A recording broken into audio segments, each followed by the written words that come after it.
After the silence, she asked me a question I wasn't expecting. She didn't ask how long. She didn't ask why I hadn't said anything sooner. She asked me what I loved most about you, and I started talking, and I couldn't stop. I talked about the way you listen, not the polite listening that most people do, where they're waiting for their turn to speak, but the real kind, the kind where you can feel the other person actually receiving what you're saying, turning it over, taking it seriously. I talked about the way you handle hard things with a kind of graceful steadiness that doesn't look like hardness, that looks like warmth and flexibility, that makes the hard thing seem survivable just because you are somewhere nearby, being completely unafraid of it. I talked about the way you make people feel like their presence matters, like their words land somewhere instead of just evaporating into the air, like they are being genuinely encountered rather than just processed. I talked about the way you love the things you love without embarrassment, with your whole self committed to the loving, without the ironic detachment that so many people wear as armor these days. I talked about your laugh and the specific way it changes your whole face and how it is the most honest sound I have ever heard, how it is entirely impossible to fake, and how I have never once heard you try to. I talked for a long time, and when I finally stopped, she was quiet again, but it was a different quiet this time. And she said something I have thought about every day since. She said, and I want to be careful here, because I want to say this exactly right. She said that she had never heard me talk about anyone the way I just talked about you. That in everything I said, there was not one word of doubt, not one hesitation, not one moment where I was searching for what I meant. She said it sounded like someone describing home. And she was right. She was completely right, because that is what you are. You are home in the most essential sense of the word. Not a building, not a location. The feeling, the specific, irreplaceable, arrive and exhale feeling of being somewhere that knows you and accepts you and requires nothing false from you. I want to tell you what happened after that conversation. I want to tell you because it is important that you know where I went, what I did, what the hours looked like after I finally said the truest thing I have ever said out loud about you. I was alone. And I didn't feel the guilt or the chaos I thought I might feel. I thought that after a moment that big, a moment of that much honesty and that many consequences, I would feel torn apart, unsettled, drowning in the complexity of it all. But I didn't. I felt extraordinarily quiet, the way a sky feels after a long storm, washed and clear and enormous. Like there is suddenly more space in it than there was before. I sat with that quiet, and I let it be. And at the center of the quiet, warm and certain and completely unafraid, was the thought of you. I kept thinking, she doesn't know yet. She doesn't know that I said her name out loud in that way.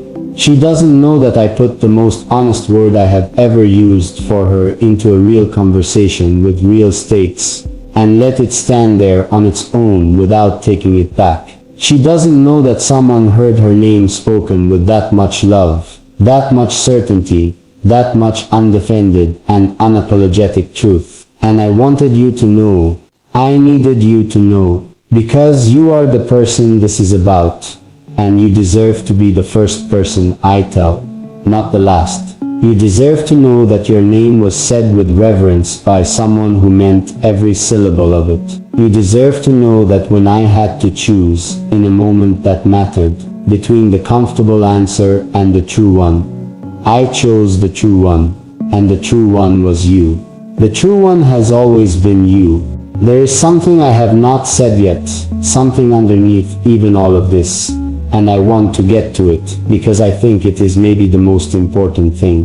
The reason I said wife, and not something smaller, the reason I chose the biggest, most significant word I had available, it was not just about the feeling, it was about the intention. The commitment that lives inside the feeling, because love, the kind I feel for you, is not passive. It is not a condition that happens to me, and that I simply report on. It is something I am actively choosing. Every day, every quiet moment, every time I could choose to let it diminish or let it grow. And I choose without hesitation to let it grow. Wife is a word about intention. It is a word about choosing someone not just when it's easy, but as a permanent orientation of yourself toward another person. As a decision you make in advance of knowing how hard it will get. And I am making that decision. I am making it about you. I made it before I said it out loud, and I am still making it now. And I will be making it when this conversation is long finished, and you have gone back to your life, and I have gone back to mine. And the distance between us is all the usual distance again. And the distance between us is all the usual distance again. And still, across every mile of it, across every hour of silence and every day that passes without your voice in it, I will still be making that choice. I will still be orienting myself toward you, the way certain flowers orient toward the sun. Not because they decided to, not because they reasoned their way into it, but because something in their very nature pulls them that direction, without apology and without the possibility of being otherwise. That is what this is. That is what you are to me. Not a decision I made once and filed away, a direction I keep facing, a choice I keep making, every single day without being asked, without needing a reason, without requiring any confirmation that it's the right thing. It simply is. You simply are. I want to tell you something about what it has been like to love you from a distance, because I think people sometimes romanticize that. The loving from a distance, the quiet devotion that asks for nothing, the patient and noble waiting. And some of it is beautiful. I won't pretend it isn't. There is something clarifying about loving someone you cannot reach too easily. Something that strips the feeling down to its essentials, removes all the ordinary friction of closeness, and leaves you with only what is genuinely true. But I want to be honest with you about the rest of it, about the parts that are not beautiful, about the weight of it on an ordinary Tuesday when nothing is dramatic and nothing is grand and you are just going through the motions of your day carrying something enormous that nobody around you can see. About the particular loneliness of having the most significant feeling of your life be invisible to the person it belongs to. About the way love, without an outlet, doesn't just sit still. It moves through you, it finds the cracks, it surfaces in unexpected moments, at unexpected times, and asks to be acknowledged even when you are in no position to acknowledge it. There were days when the distance felt insurmountable. Not in a dramatic, cinematic way, in the quiet, grinding way of something that is simply too heavy to carry indefinitely, without setting it down somewhere. I would be in the middle of something completely ordinary, working, moving through a routine, doing the things you do when you are trying to make a life feel manageable, and the thought of you would arrive, not gently, fully, with all of its weight and all of its realness and all of its insistence on being recognized, and I would have to absorb it in real time, in the middle of whatever I was doing, without being able to stop and give it the space it deserved. I got very good at that. At receiving enormous feelings in small moments without letting them show. At carrying the full weight of something significant inside the normal dimensions of an ordinary day. But getting good at something doesn't mean it stops costing you. It just means the cost becomes quieter. I want you to know about the cost. Not to make you feel responsible for it. You are not responsible for it. You never asked me to feel any of this. You never promised anything you didn't deliver. You have always been exactly who you are. And it is entirely not your fault that who you are is the very specific combination of things that reached past every defense I had and made a home in the most unguarded part of me. But I want you to know because I think love deserves to be seen in its full dimension. Not just the golden parts, not just the warmth and the beauty, and the way it makes ordinary moments feel lit from within, but also the ache of it, the specific longing that comes from caring so much about someone's happiness that your own happiness becomes secondary to it, without you even deciding that. The way you find yourself hoping things for someone else with more energy than you hope things for yourself. The way their good days become more important to you than your own. That is where I have been living. That is the interior landscape of what it means to love you from where I have been standing. And I want to tell you about the good parts too, because they deserve equal space and maybe more. Because the ache and the longing are real, but they are not the biggest part. The biggest part is the warmth, the constant, background warmth of knowing that you exist. Of knowing that somewhere in the world you are moving through your day, encountering things, responding to life in your particular way, bringing your specific quality of presence to whatever room you are in. There is a comfort in that I cannot fully explain. Like knowing a certain star is in the sky even when you can't see it. Like carrying a specific kind of light with you, that isn't yours but that you've been trusted with. I carry your warmth with me. I have been carrying it for a long time, and it has kept me going in moments when I was not sure what else would. There were moments when your warmth was the only thing. I don't say that for effect. I say it because it is factually true, and you deserve to know the full extent of what you have meant to me in some of my quieter, harder chapters. There were times when I was running very low, on hope, on energy, on the basic belief that things were moving in a good direction. The kind of low that doesn't announce itself loudly but settles in gradually, like a weather change you notice, only after it has already transformed the whole landscape. And in those times I would come back to you, to the thought of you, to the specific way you made me feel the last time you said something that reached me, to the memory of being seen by you, accurately and generously and without judgment, and something would shift, not everything, not dramatically, but enough to take the next step. Enough to keep going. You were enough to keep me going. And you did it without knowing. You did it from whatever distance you were at, without any awareness of what you were doing, just by being in my life in whatever capacity you were in it, at any given moment. I think about the future differently now. After that night, after saying your name out loud in that way, after finally using the word that actually fits you, I think about the future differently. It has more shape than it used to, more color, more of a sense that it is moving towards something rather than just accumulating days. Before, the future felt like a long hallway with no particular destination, just a series of doors I would open when I got to them and hope that something good was on the other side. Now it feels like I know which direction I am walking. I know what I am walking toward, not with a specific plan, not with dates and logistics, but with a felt sense of direction that I trust more than I trust most of the plans I have ever made. And the direction is you. The direction has been you for a while now. I just stopped pretending I couldn't see it. I want to ask you something, and I want you to really sit with it, before you decide what to do with it. I want to ask you if you have ever allowed yourself to imagine it. The version of things where the distance closes, the version where the careful management, and the maintained composure and the long practice of containing what you feel, gives way to something more honest, something more open, something that is allowed to be exactly as large as it actually is. I want to know if you have ever let yourself go there. Because I have. I have gone there more times than I can count. And every time I do, every time I allow myself the full imagination of it, rather than the edited version, something in me responds with such immediate and overwhelming recognition that I cannot dismiss it as fantasy.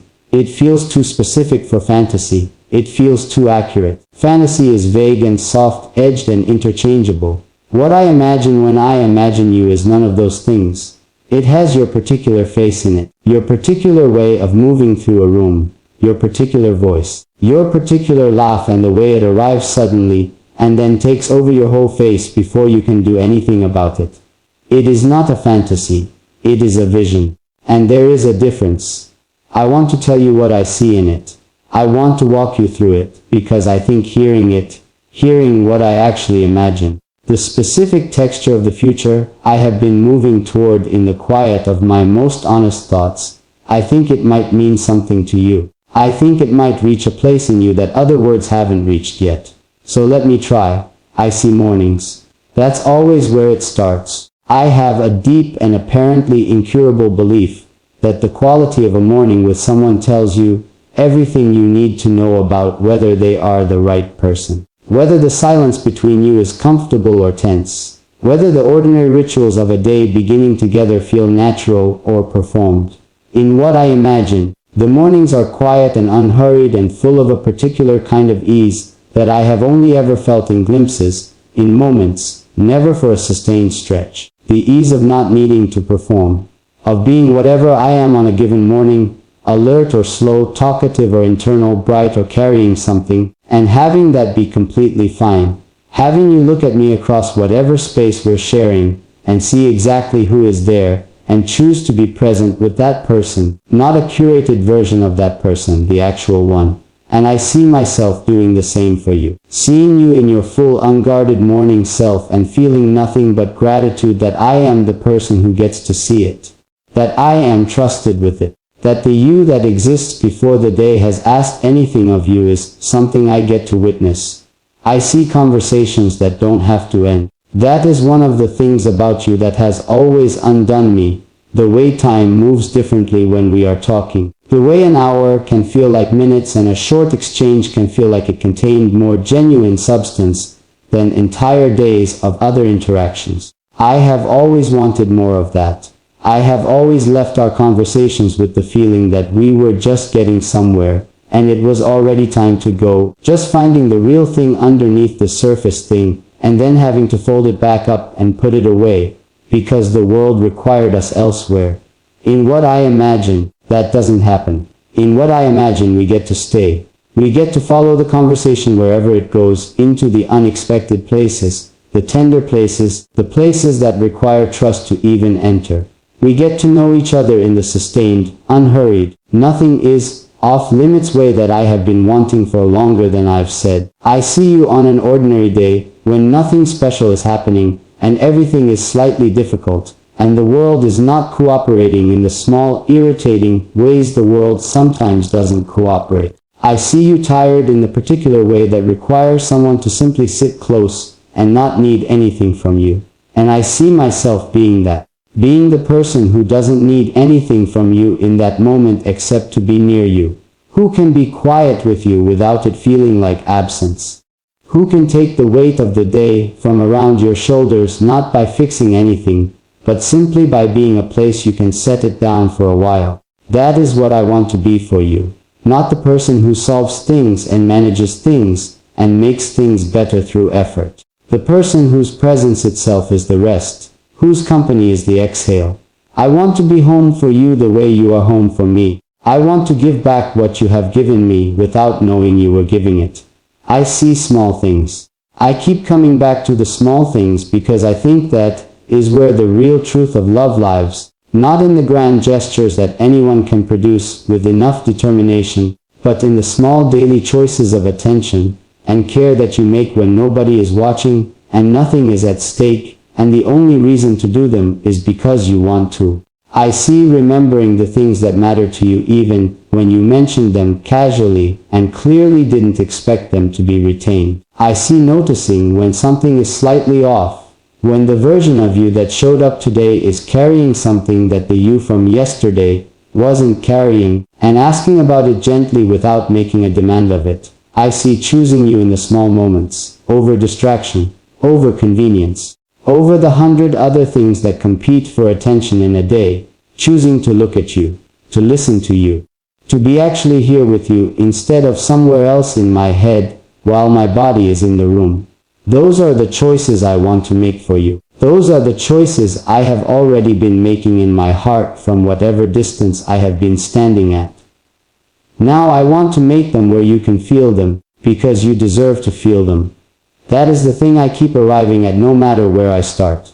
You deserve to feel loved in the active, present, tense sense of the word. Not loved as a fact that exists somewhere in the abstract, not loved in theory, not loved in a way that lives entirely inside the other person without ever reaching you. You deserve to feel it landing. You deserve to walk through your days with the knowledge, bone deep and undeniable, that someone is holding you in their most important thoughts. That someone says your name with tenderness even when you can't hear it. That someone looks at the future and sees it as more beautiful because you are in it.